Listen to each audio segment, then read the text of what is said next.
ကျန်မိတ်ဆက်ခဲ့တယ်လို့ပါပဲ header footer ဆိုတဲ့စာမျက်နှာနံပါတ်တက်ရှင်ပုံသေးထားတဲ့စာရေးတက်ရှင်ပါစာမျက်နှာနံပါတ်တက်ရှင်တွေအတွက်ဖော်ပြပေးသွားမှာဖြစ်ပါတယ်အဲ့တော့ဒါလေးမဖော်ပြခင်မှာကျွန်တော်နေ့ကပြောခဲ့မှုတဲ့သင်ခန်းစာပေါ့နော်နောက်ဆုံးသင်ခန်းစာကျွန်တော် shape တွေဖော်ပြတဲ့နေရာမှာပေါ့နော် line တွေတစ်ခုလေးဆွဲလိုက်မယ်ဆိုရင်ကျွန်တော်ဒီဆွဲလိုက်ပါတယ်ဒီ line တွေကိုညီအောင်ပေါ့နော်ခါကျဒီနေရာဘယ်နေရာမှာသုံးလာလဲဆိုကျွန်တော်စာကြောင်းတွေအောက်မှာ line ဆွဲလိုက်တယ်သို့မဟုတ်CV ဖောင်လုံးကိစ္စမျိုးတွေမှာပေါ့နော်ဒါ CV ဖောင်ရိုက်မယ်ဆိုလဲရိုက်နည်းတွေကတော့အလွယ်တကူရိုက်မယ်နည်းတွေအများကြီးပါအဲ့ဒါမှကျွန်တော်ဒီလိုမျိုး line တစ်ခုဆွဲလိုက်ရင်ညီအောင်ပေါ့လေအပေါ်ညှိနေရတယ်အဲ့ဒါဒီ site နေရာမှာအသုံးချတာလေးနည်းနည်းလေးသတိရသွားလို့ပေါ့နော်ဒီဒါ0ဆိုရင်ပြီးသွားပါပြီဒါ site ကညီသွားပါပြီဒါမြေပြင်ညီပေါ့နော် Ctrl C Ctrl V down လိုက်ဆိုရင်ကျွန်တော်တို့ဒီ site ကလေးကို down လိုက်ဆိုရင်ဒီလိုမျိုးလေးထောင်းလိုက်မယ်down လိုက်ထောင်းလိုက်တဲ့မြင်းတွေတဲ့မှပဲကြာမယ်ဆိုရင်ကျွန်တော်တို့ဒီမှာဒီနေရာကို0ထားရင်ကျွန်တော်down လိုက်မြင်းဖြစ်သွားပါတယ်ကဲအဲ့ဒါလေးကျွန်တော်ဖြစ်ဆိုပြီးပြောချင်တာပါအဲ့တော့ဒီကူစာဒီပြန်လိုက်မယ်ကျွန်တော် rank column ပါမယ်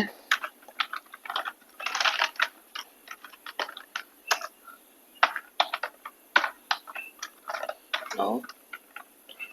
50လောက်ခေါ်လိုက်ပါမယ်စာပိုက်တွေပေါ့နော်အဲ့တော့စာ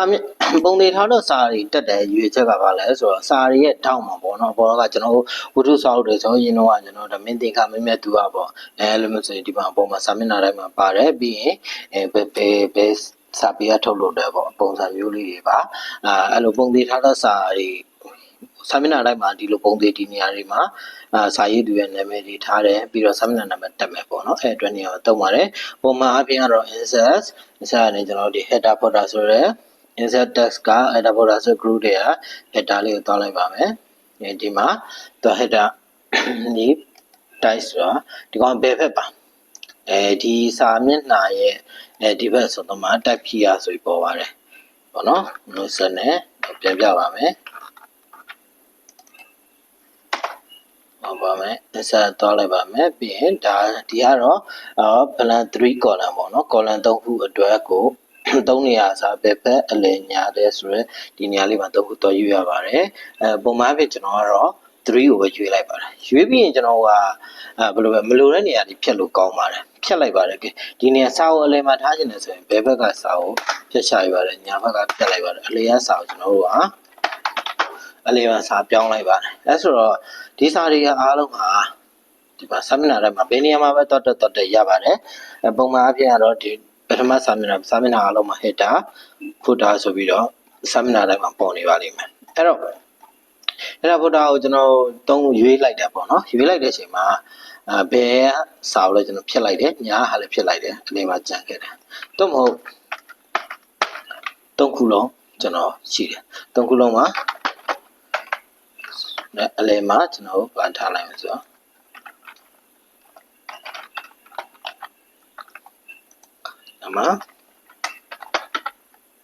မတူညီတာ3ခုပေါ့နော်အဲ့လိုမျိုးစာရေးထားလိုက်ပါတယ်အဲ့တော့ဒီစာမျက်နှာပထမဆုံးစတက်တဲ့အချိန်မှာဒီတိုင်းပါပဲစာမျက်နှာအားလုံးဟာပုံသေးတိုင်းဒီတိုင်းပါပဲအဲ့တော့ header footer မှာဘယ်နေရာလေးမှာပြောင်းလဲသွားတာလဲဆိုတော့အသစ်ပေါ်လာတဲ့ဒီမှာ header footer ဆိုတဲ့ text လေးအသစ်ပေါ်လာပါတယ်ဒီနေရာမှာ header footer insert ဒါမှသက်ဆိုင်ရာ position close ဆိုပြီးပေါ်နေပါတယ်အဲ့တော့ဒီဘက်က header footer ဆိုတဲ့နေရာဘာလဲဆိုကျွန်တော်တို့ပုံတွေဆွဲခဲ့သလိုပေါ့ပုံတစ်ပုံဆွဲခဲ့ပြီးတော့ဒီနားကpicture shape format ဆိုတဲ့နေရာသွားရင်ကျွန်တော်တို့နောက်ပုံတစ်ပုံကို insert ကိုသွားပြီးဆွဲเสียမလို့အောင်ဒီနေရာမှာ auto ပါပြီးတာပါကျွန်တော် header footer ယူလိုက်တဲ့အခါမှာသူ့ရဲ့တွဲလေးဖြစ်တဲ့ header footer ရဲ့ page number တက်တာရဲ့ဒီမှာ auto တစ်ခါတည်းပေါ်လာပါတယ်ပြီးရင်ဒါကြတော့ date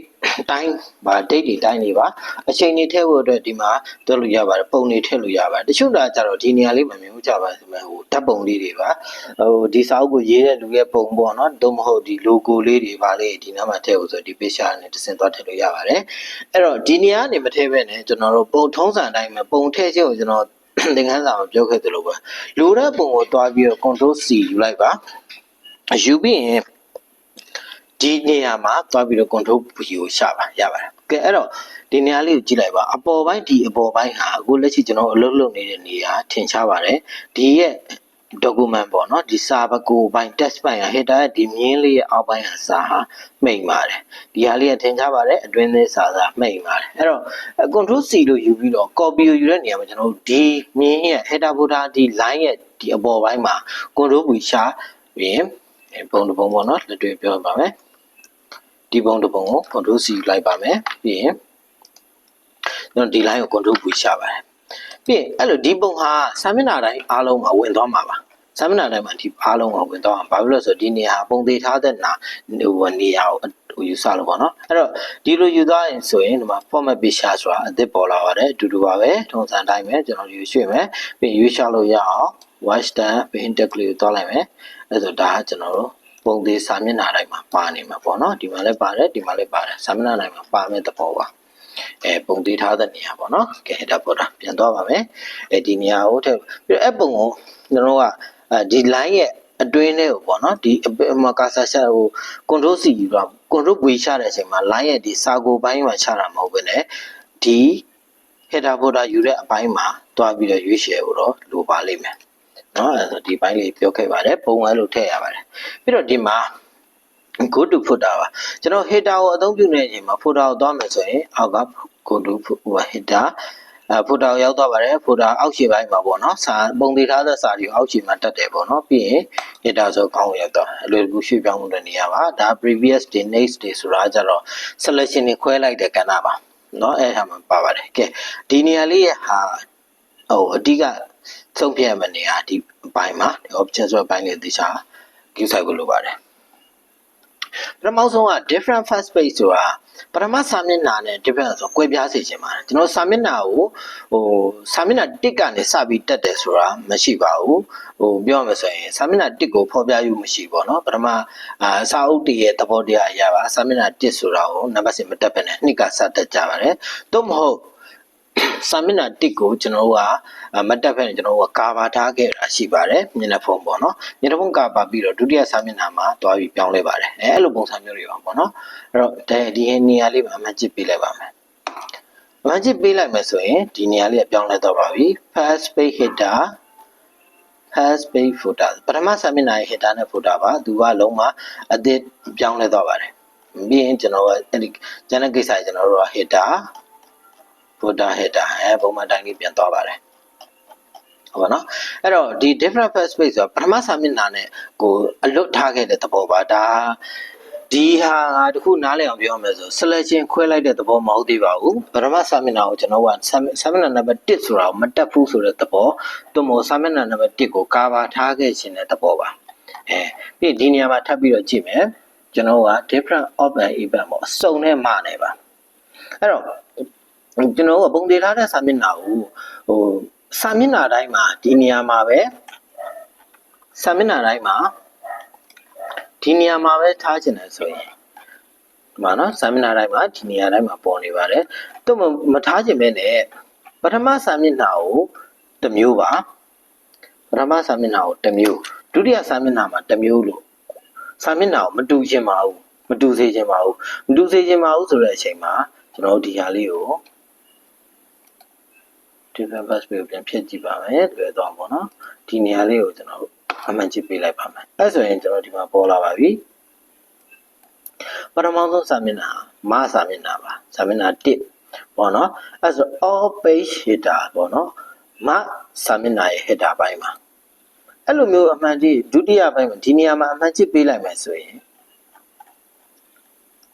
ဒုတိယပထမစာမျက်နှာစုံစာမျက်နှာတွေဟာဆိုတာလေးကကြံခဲ့မယ်ဒုတိယမစာမျက်နှာလေးမှာကြံခဲ့မယ်စုံစာမျက်နှာကလုံးဝအသစ်ဆက်ပါကျွန်တော်မပြုတ်လို့ရသေးပါဘူးပြီးတော့မစာမျက်နှာမှာဖန်တီးပြီးသားပါအဲ့တော့ပြောချင်တာကပုံမှန်အားဖြင့်ကျွန်တော်တို့ဟာမစာမျက်နှာကိုပဲစာမျက်နှာတစ်ခုကိုအရင်ဖန်တီးလိုက်ပါတယ်ဒီပေါ့နော်စာမျက်နှာ2မျိုးထားမယ်ဆိုတော့ UTP မစင်စားဘူးနဲ့စာမျက်နှာ1မျိုးတည်းကိုအရင်တက်လိုက်ပါတယ်ပြီးတော့တက်လိုက်ပြီးတော့ပြင်မတက်ထားတဲ့ဒီစာမျက်နှာပေါ့နော်မစာမျက်နှာကိုခြံထားခဲ့ပြီးတော့စုံစာမျက်နှာကိုအသစ်ပြုလုပ်ရပါတယ်ဒီနေရာမှာ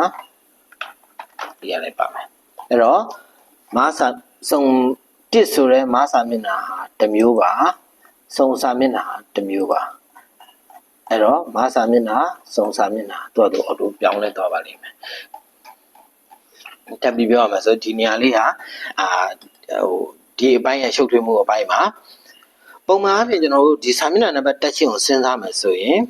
စုံစာမျက်နှာမစာမျက်နှာဆိုခွဲခြားတော့မစဉ်းစားပါနဲ့ကျွန်တော်ပထမဆုံးပုံသေးစာမျက်နှာကိုပဲစဉ်းစားလိုက်ပါဒါကျွန်တော်ဆိုရင်စာမျက်နှာတိုင်းကိုစာပြီးတော့ဒီတိုင်းဟန်ဆိုပြီးတက်လိုက်ပါတယ်ပြီးမှကျွန်တော်ကငါတို့က2မျက်နှာလိုချင်တယ်တစ်မျက်နှာဆို1မျက်နှာလိုချင်တယ်ပေါ့နော်အဲ့ဆိုရင်ကျွန်တော် different page ဒီနေရာမှာ offline event page ကိုအမှန်ကြည့်ပေးလိုက်မယ်ဆိုရင်မူရင်းတစ်က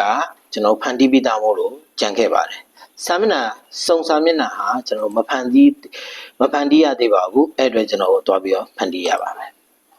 အဲ့ဒါဆိုရင်ဒီနေရာ close header footer လေးကို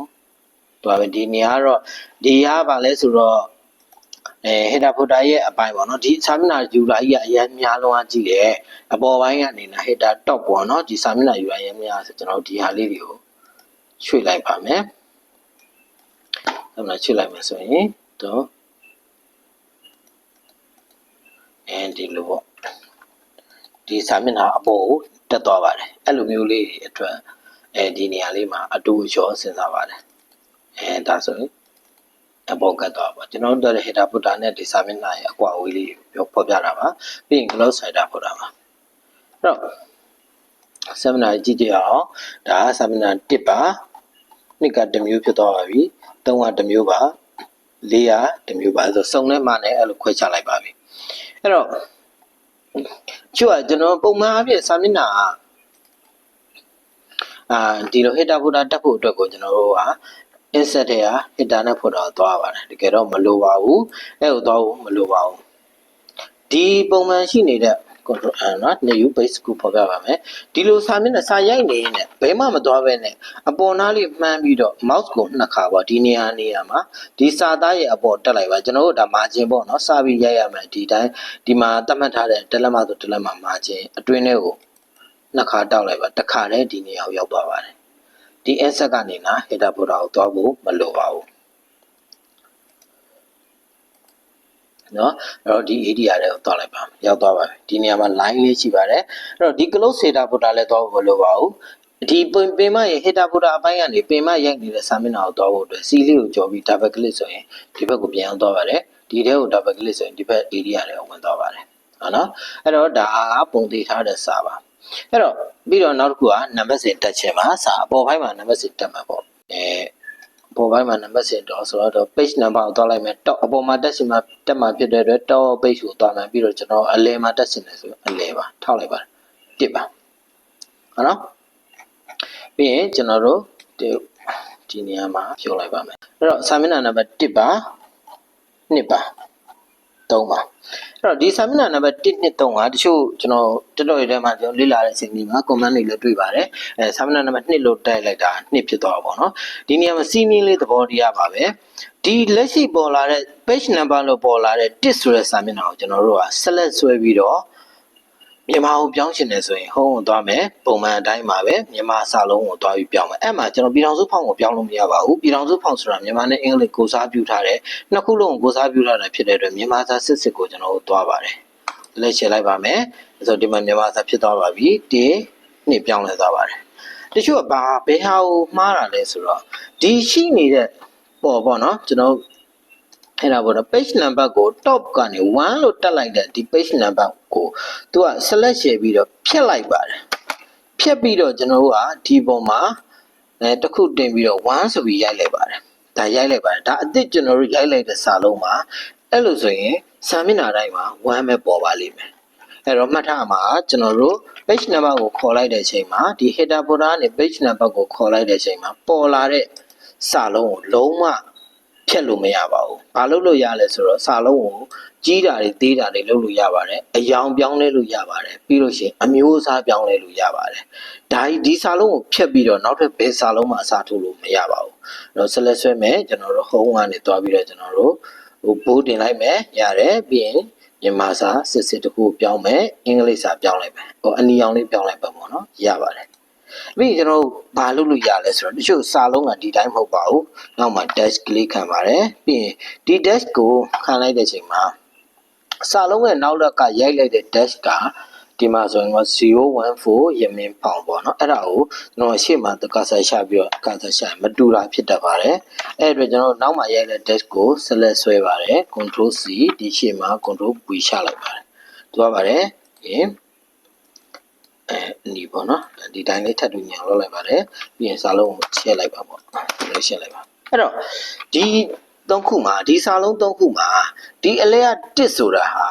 ကျွန်တော်တို့လုံးဝအသစ်ဖန်ဖို့ကျွန်တော်တို့ရိုက်လိုက်တဲ့စာလုံးမဟုတ်ပါဘူး header folder ကိုခေါ်လိုက်တဲ့အချိန်မှာ page number အရာပေါ်လာတဲ့စာလုံးကိုကျွန်တော်တို့ကမြန်မာစာပြောင်းလဲထားတာပါ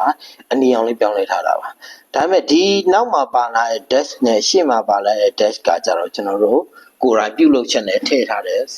dash တွေပါအဲ့တော့ဒီဟာမှာတွက်ကြည့်မယ်ဆိုရင်ဒီ dash နှစ်ခုကကြတော့ပုံသေးပါသွားပြီးတော့အလယ်ကစာလုံးကကြတော့မပြောင်းတော့ဘဲနဲ့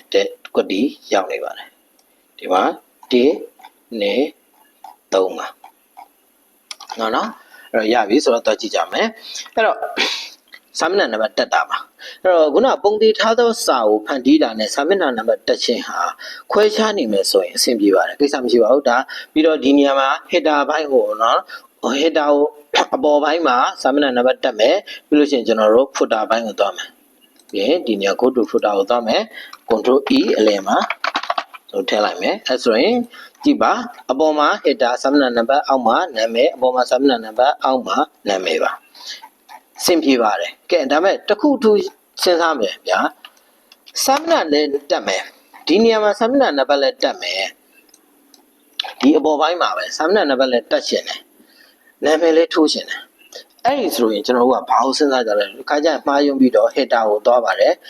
အလဲပေါ့နော်ဒါအလဲဆိုဒီဟာမလိုပါဖြတ်ပလိုက်မယ်ဒီနေရာမှာကျွန်တော်တို့ကရိုက်လိုက်ပါစာကိုဖြည့်ပြီးရိုက်လိုက်ပါတော့အန်တာရှာပြီးစာမျက်နှာနံပါတ်ဒီနေရာ page number ကိုအလဲမှာတွတ်တက်မယ်ဆိုရင်လည်းအပေါ်ပိုင်းကစာပြတ်သွားပါတယ်ဟုတ်နော်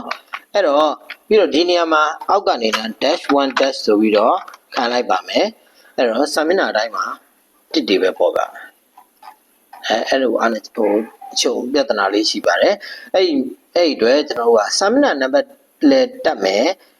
ပုံသေးထားတဲ့စာတွေကိုလည်းတနေရာထဲမှာ header ဆို header ဘိုင်းမှာ footer ဆို footer ထဲမှာတအုပ်စုထဲမှာဒီလိုလေးသုံးချင်တယ်ဆိုရင်ဘာလုပ်ရမလဲဆိုတော့စာမျက်နှာနံပါတ်တက်ရှင်ကိုပဲဥတည်လိုက်ပါ dot ကိုဥတည်လိုက်ပါမယ်ဒီစာလုံးဟာကျွန်တော်တို့တစ်ဆိုတာရိုက်လိုက်တဲ့စာလုံးမဟုတ်ပါဘူး page number ကို for လိုက်တဲ့အတွက်ပေါ်လာတဲ့စာလုံးပါအဲ့ဒါကိုကျွန်တော်တို့ကဘာလုပ်မလဲဆိုတော့မြန်မာစာပြောင်းလိုက်ပါမယ်ဒီအောင်လေးပေါ့နော်ပြီးရင်ဒီအောက်ကအန်တာချပြီးတော့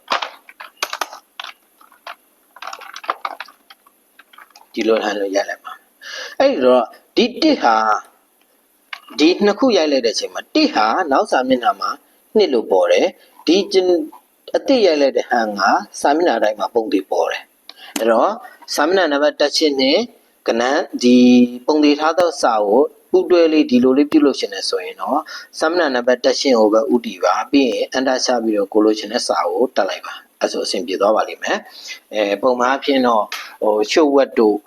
ချုပ်ဝက်လေးလက်တက်မယ်ပေါ့နော်ရုံးစာဆိုတော့ချုပ်ဝက်တို့တွင်းရည်တို့တက်မယ်အောက်ကစာမျက်နှာနံပါတ်တက်မယ်ဆိုရင်ဒီလိုလေးလုပ်ပါအဲ့တော့ဒီနေရာမှာဘာလုပ်လို့ရလဲဆိုတော့စာမျက်နှာနံပါတ်အောက်ကတက်ရှင်နေပေါ့နော်အဲ့လိုဒီရုံးစာအရချုပ်ဝက်ကအတူပေါ်ကစာမျက်နှာနံပါတ်တစ်ကအောက်ကဆိုရင်အန်တာချလိုက်ပါဒီဟန်ကို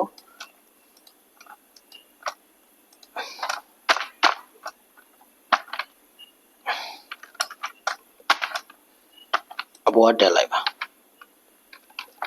အဲ့တော့ဒီအပေါ်ရှိကဘယ်လိုပဲတော့ပါဟန်ကပုံမှန်တိုင်းပါနေပြီးတော့စာမျက်နှာနံပါတ်1နှစ်ကဟိုတူလေးပြောင်းသွားပါလိမ့်မယ်နော်ပြီးပြီဆိုရင်ကျွန်တော်ဒီနေရာမှာစဉ်းစားပါတယ်ကဲဒီလိုလေးလည်းပါတယ်ဒါပေမဲ့စာမျက်နှာကိုတိကျပေါ့စုံနဲ့မနဲ့လည်းထပ်ခွဲရှင်ပါတယ်ဒါကတော့စုံမမခွဲဘဲနဲ့ပုံမှန်စာလုံးအတွက်ပါကဲစုံမပဲထပ်ပြီးခွဲရှင်တယ်ဆိုရင်အမှန်ကြည့်ပြလိုက်ပါတယ်ဒါကမစာမျက်နှာအတွက်ပါစုံစာမျက်နှာကကြတော့လုံးဝအသစ်ဆက်ဆက်ဖြစ်သွားပါတယ်ဒါမစာမျက်နှာပဲမှာပဲသူကဒီစာမျက်နှာတစ်ပေါ်တယ်စုံစာမျက်နှာမှာမပေါ်တော့ဘူးမစာမျက်နှာမှာပဲ3ပေါ်တယ်အဲ့တော့မစာမျက်နှာမှာစာမျက်နှာနံပါတ်အသစ်ထပ်တက်ရပါတယ် မတူညီတဲ့မစာမျက်နှာကိုဖန်တီးပါမယ်ကျွန်တော်တို့ဒီမှာစုံစာမျက်နှာကိုဖန်တီးပါမယ်ဒီနေရာမှာမစာမျက်နှာမှာကျွန်တော်တို့ဖန်တီးခဲ့ပြီးပါပြီစာမျက်နှာနံပါတ်လည်းတက်ခဲ့ပြီးပုံသေးထားတဲ့စာကိုလည်းတက်ခဲ့ပြီးပြီစုံအတွက်ကကျွန်တော်စာမျက်နှာနံပါတ်ပြန်တက်ရပါတယ်ဘယ်လိုတက်မလဲဆိုတော့ page number ကိုအလယ်မှာတက်ရှင်နေဆိုရင်အလယ်မှာပဲတက်ပါပြီးရင်ကျွန်တော်တို့ကဘာလုပ်လို့ရလဲဆိုတော့ဆက်လက်ဆွဲပါဆက်လက်ဆွဲပြီးတော့ဒီနေရာမှာ header footer ကို format painter ကိုသုံးလိုက်လို့ရပါတယ်ဒီတက်ကိုဆက်လက်ဆွဲပြီးတော့ format painter ကိုယူလိုက်ပါကျွန်တော်ဘာလဲဆိုတော့ဒီရမင်း font လေး site တွေအယောင်တွေလောက်ထားတာကိုထပ်တူညီရှင်းလို့ပါစာမျက်နှာနံပါတ်2တက်ကိုဆက်လက်ဆွဲလိုက်ပါဆိုတော့ထပ်တူညီရပါတယ်ဒီဟာစာမျက်နှာနံပါတ်1ပါဒါဟာဒီဟာစာမျက်နှာနံပါတ်2ဟာ1ပါတစ်ဆက်တည်းလောက်ထားတာမဟုတ်ပါဘူး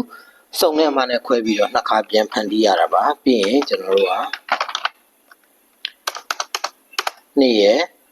အောက်ကိုအန်ဒါရှာပြီးတော့မတူညီတဲ့ဟာလေးဖန်တီးလိုက်ပါမယ်အဲ့တော့တစ်အောင်ဟန်အောင်မှာတစ်ရှိပါတယ်ဒီမှာနှစ်ခုပြောင်းပြန်ပါအဲ့ဆိုတော့ကျွန်တော်ဒီကောင်ကိုကနေနော်အန်ဒါရှာကြည့်လိုက်မယ်ဒါမို့နှစ်ရဲ့ရှေ့ကနေအန်ဒါရှာလိုက်ပါဆို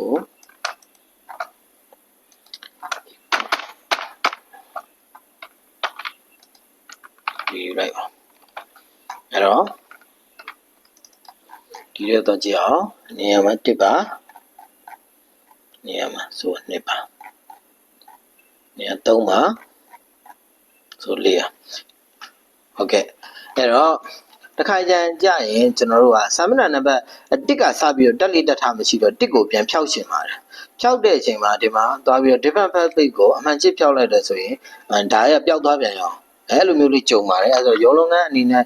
မြန်ချင်တယ်အဆင်ပြေချင်တယ်ကျန်တဲ့ဟာလည်းမထိခိုက်ဘူးဆိုရင်ကိစ္စမဖြစ်ပါဘူးဒီတိုင်းလေးသွားပြီးတော့ကျွန်တော် insert ထဲကနေနာရှိတ်နဲ့ခေါ်လိုက်ပါမယ်ဒီဟာလေးအုပ်လိုက်ပါမယ်ပြီးရင်အဖြူပေးလိုက်ပါမယ် outline ကိုလည်းဖြူပေးလိုက်ပါမယ်အဲ့တော့ဒီကအုပ်သွား print ထွက်ရင်လည်းမမြင်ရပါဘူးအဲ့တော့ဒီမှာတော့စာမျက်နှာနံပါတ်1ကတော့ပါတယ်ပေါ့နော်ဒါအမြန်နည်းပါကျွန်တော်ရုံးမှာတစ်ခါကျရင်ဘယ်လိုပြောမလဲအလုပ်ဖြစ်ဖို့နဲ့စီးမင်းနေဆိုတော့ခဏမေးပြီးအလုပ်ဖြစ်ဖို့နဲ့အမြန်ဆန်ဖို့ဒီဟာကိုအချိန်ပြည့်နိုင်ဖို့အတွက်အသုံးပြုရတဲ့ guide တန်ရှိပါတယ်ဒါအဲ့တော့စာမျက်နှာနံပါတ်တက်ရှင်းမှာဒီပိုင်းနံပါတ်တက်ပြီးတော့လိုက်လို့နားမလဲလားလေးသိရှင်လဲလာရောက်မေးမြန်းနိုင်ပါတယ်သေချာလိုက်လုပ်မယ်ဆိုရင်တော့လည်းရမယ်လို့ထင်ပါတယ်ကျွန်တော်ရှေဝေးသေချာလေးလည်းပြောထားပါတယ်လူတယောက်ကိုဘေးမှာထားပြီးတော့တင်နေရတဲ့ပုံစံမျိုးကြည့်ရှုသူတို့ရဲ့အနေနဲ့ကျွန်တော်ဗီဒီယိုပိုင်းကြည့်ပြီးတော့ကိုယ်နိုင်လိုက်လုပ်တဲ့နေရာမှာလည်းဘေးနားအနေနဲ့ပြောပေးနေတယ်ပေါ့နော် share လုပ်ပေးနေတဲ့လူတယောက်ပုံစံမျိုး vibe ကိုခံစားလို့ရအောင်လို့လုပ်ပေးနေခြင်းဖြစ်ပါတယ်အဲ့တော့စူးစမ်းကြည့်အောင်ပေါ့နော်